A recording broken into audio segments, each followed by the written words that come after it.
Hi, I'm Tim, and this is Selfless Awakening, where I like to ground all of this mindfulness stuff, self-help stuff, metaphysical stuff.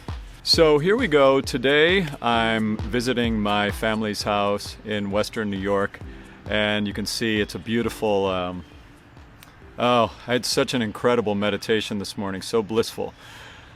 And so this is day 26 of my 30 Days of Awakening series, where I wake up in the morning, I meditate, I tap into the deepest, highest self, and I just sit, and then I ask, what could I share today online with a video to be of service to others, and things come into my head, and then I talk about them, and I make a YouTube video, and then I go about my life. And that's kind of what it is. So today is day 26, and what came to my awareness to talk about today is the topic of a spiritual practice concept. Experiment with different belief systems.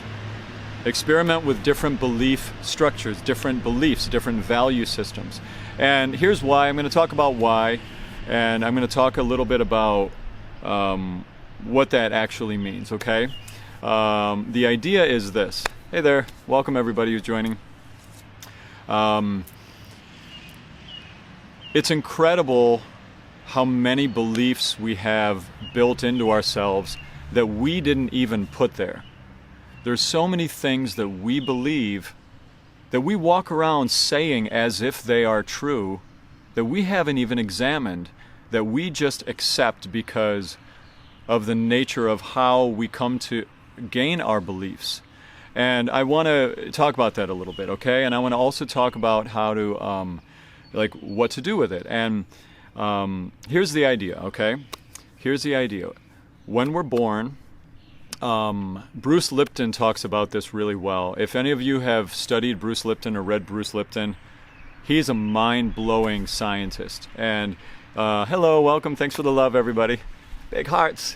So Bruce Lipton is a guy who talks about lots of things to do with health, but one of the things that Bruce Lipton talks about are the ways that human beings get programmed throughout their lives.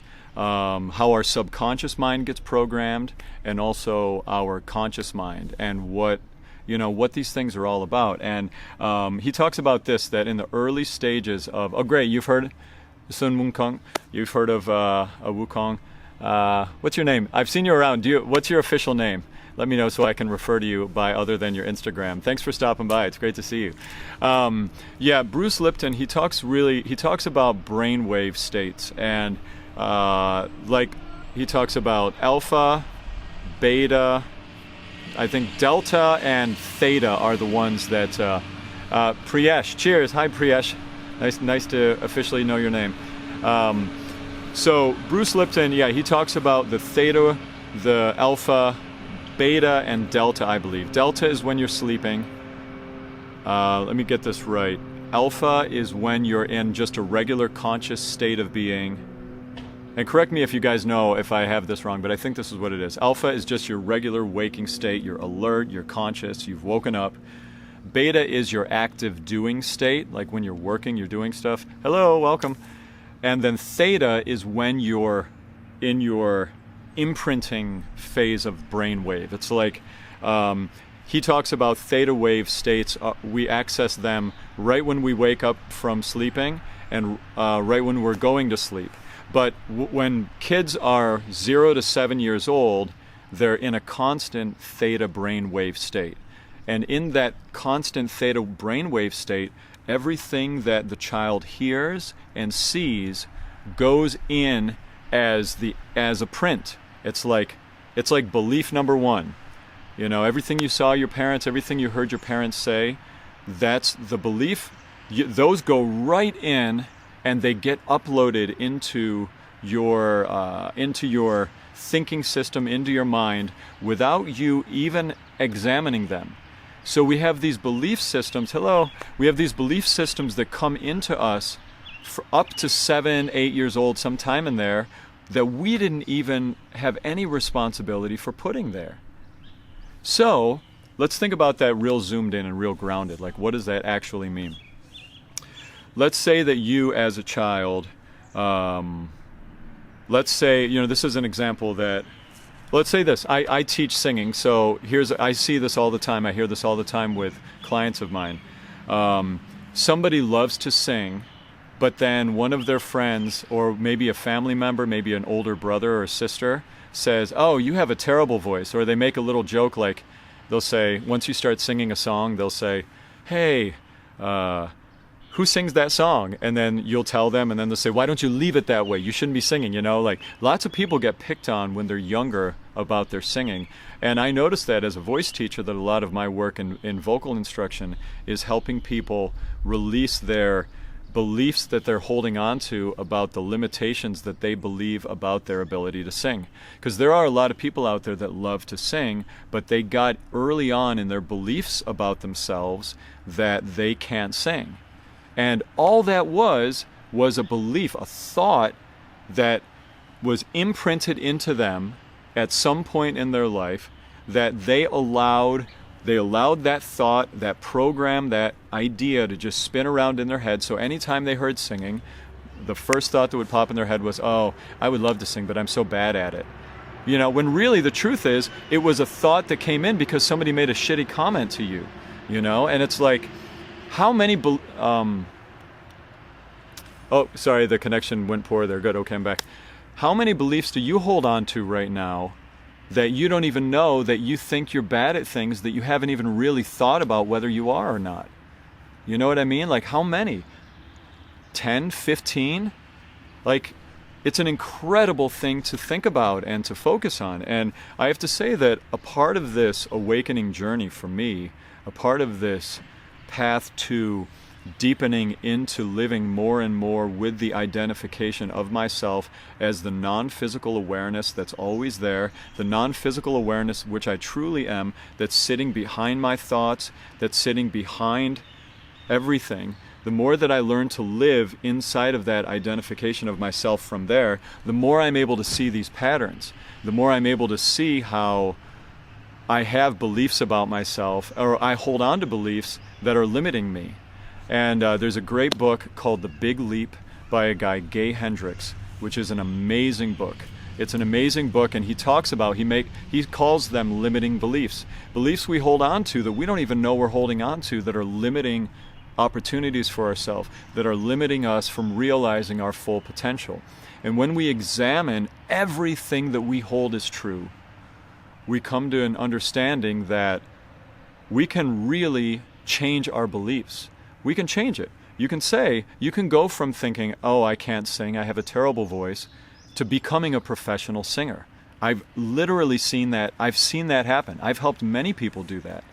So I think about that on a greater level. Like, what aren't we capable of when we shift our beliefs, And it's not just, I just want to talk even on a deeper level. I'm not just talking about beliefs about what you're able to do.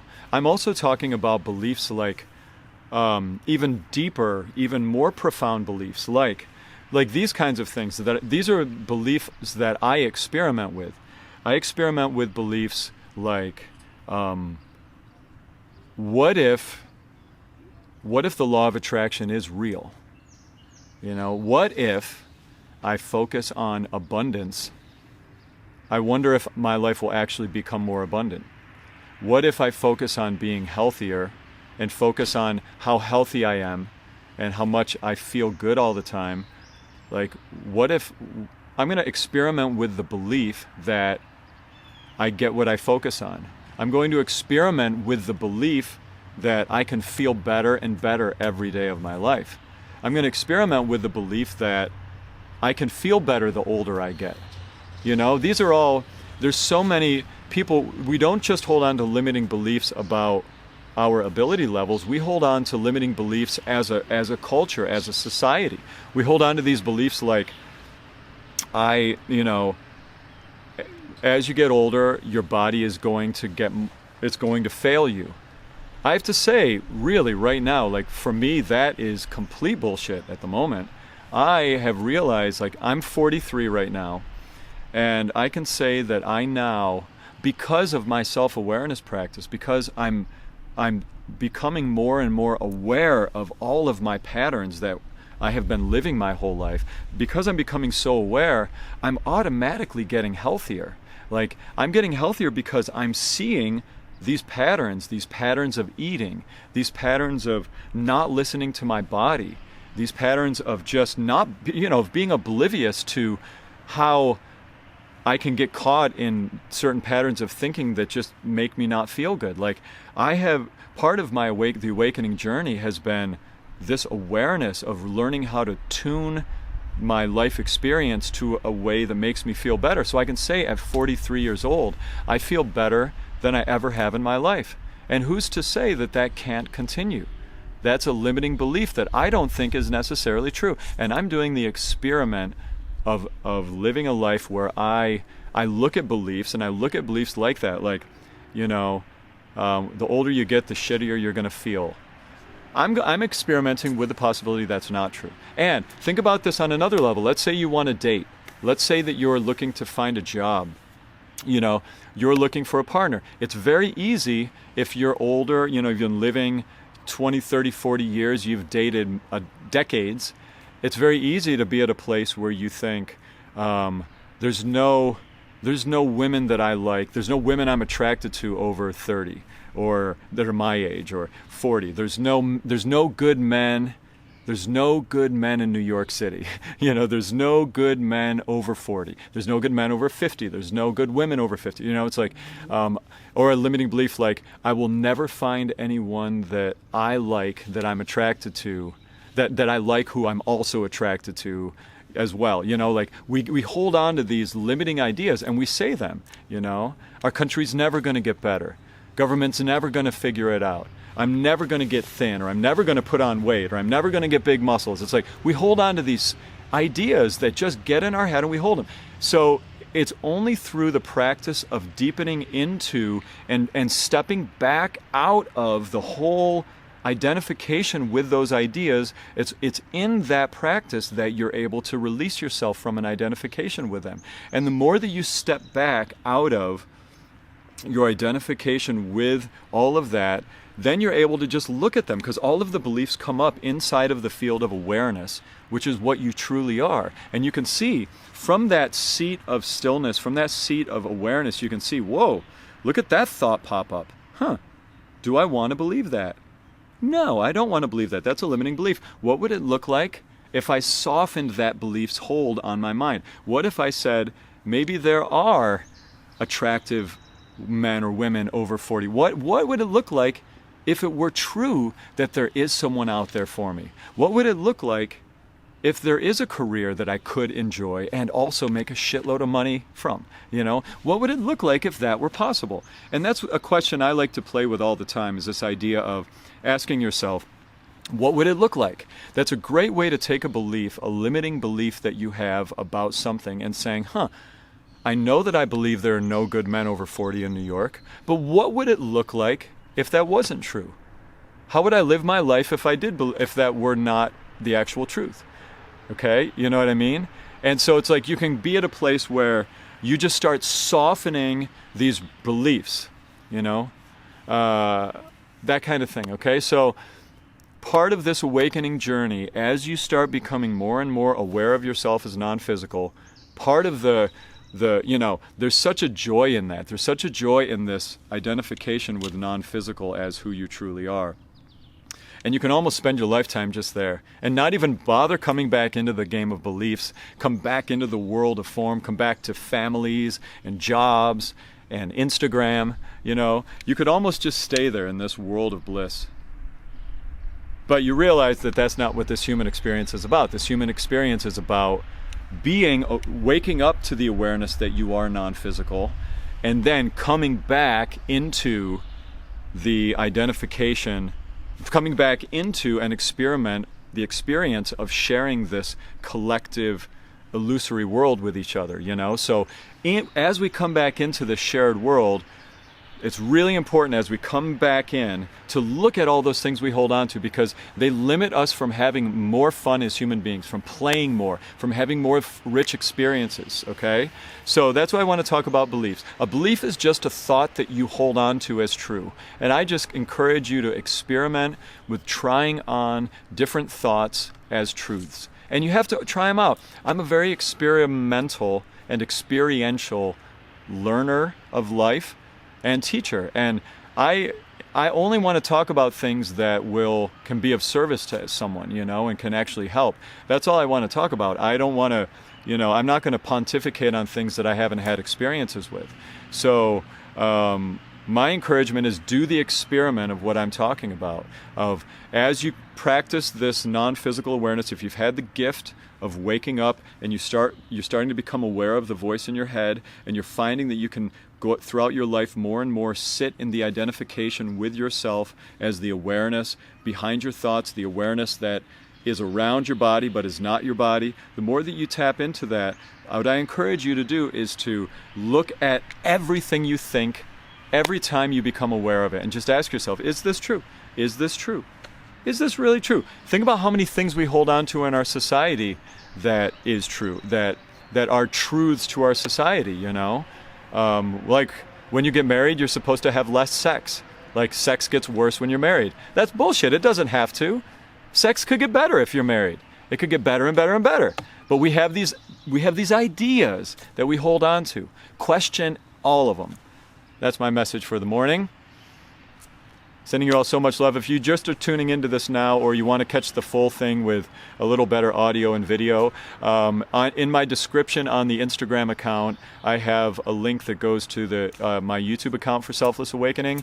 And this is day 26 of 30 Days of Awakening, where I meditate and I have an idea come to my mind, and then I turn on Instagram and a live Instagram and a YouTube, and then I just talk about it. So today was just about examining your beliefs, experiment with new beliefs, just play with them. See which beliefs feel good. They're all made up anyway. Might as well play with them, right? That's my feeling. So sending you all love today. Have a beautiful day. If you have any video topics or things you'd like me to talk about, let me know. I'm probably going to go on live later tonight because I was behind. I was traveling yesterday out here to my parents' house from New York, out here in Western New York, so I didn't do a video yesterday. So I think I might double up today and do one. We're taking a family trip to a lake house that we're an Airbnb out on the Finger Lakes today, which is going to be really magical. So I think it might be fun to do a video out there. We'll see if the spirit moves. All right. But anyway, thanks for stopping by, everybody. I appreciate it. It's so much fun. I love talking about this stuff. And I know that for me, the more that I talk about these things, the more I experience them myself. So, just know, sending you so much love. And just know that life can get better and better and better. That's a belief that I hold on as true. And because I've experimented with this belief that life can get better and better and better, my life is getting better and better and better all the time. I swear to God, from money, relationships, my physical health, everything in my life is expanding and growing in such a beautiful way, and so much of it has to do with this path of this deepening into and surrendering to what is, learning how to make peace with what is, both internally, externally, focusing on love and light things, but not ignoring the darkness. All of these practices, they all are real. All of these things are real. You just have to do the experiment.